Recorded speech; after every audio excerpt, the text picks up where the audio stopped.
Thanks for staying with us on TVC News. In the nation's capital, the arraignment of the suspended governor of the Central Bank of Nigeria, Godwin Emefiele, has been stalled. This happened at the Federal Capital Territory High Court in Abuja due to the absence of the second defendant, who was said to be indisposed. Mr. Emefiele was arraigned over 6.9 billion naira alleged procurement fraud. Although Mr. Emefiele was present in court today, the second defendant, a female CBN employee, Sadatu Yaro, was not in court. Following an application for adjournment, the presiding judge, Justice Hamza Muazu, adjourned the matter to the 23rd of August, 2023.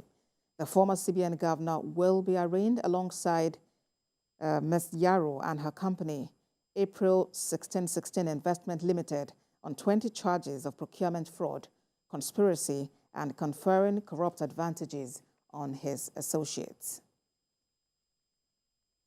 Let's now bring in our judiciary correspondent, Celestina Area from Abuja. Celestina, what is now the next phase in this case?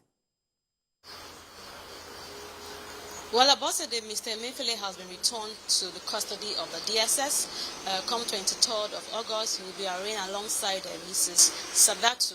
But the arraignment could not go on today because, according to the Director of Public Prosecution, he told Justice Hamza Muazu that Mr. Sadatu fell ill this morning and so she could not appear before him.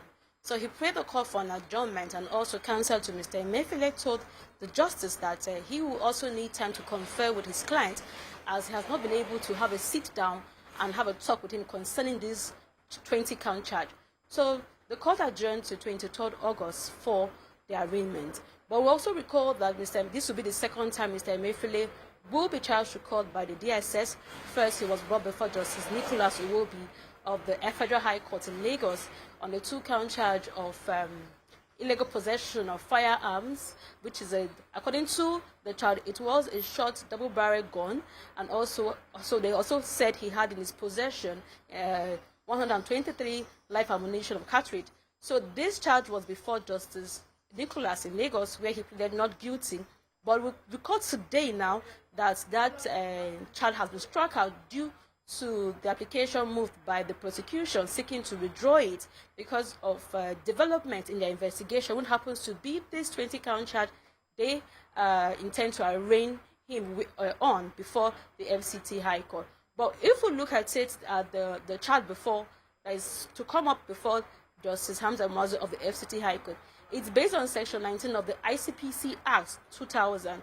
Now, one will begin to wonder if it has to do with procurement and the ICPC Act.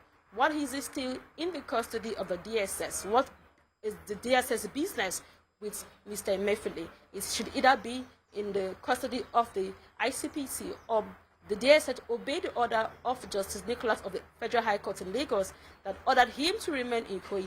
But now he has been brought before the FCT High Court in Maitama. I believe his counsel will also move an application for his bail, continuing the fact that the DSS is here to comply and obey the order given by a competent court of jurisdiction. So these are the issues that we want to look at.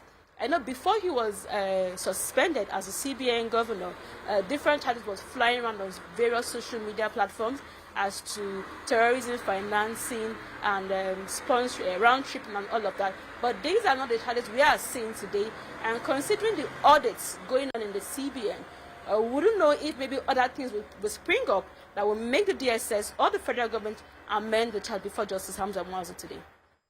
Absolutely. And in that clip you sent there, we can see photojournalists trying to take a shot of Mr. Emefiele, but of course there he's been shielded by his legal team. Thank you, Celestina, for the updates for us from Abuja.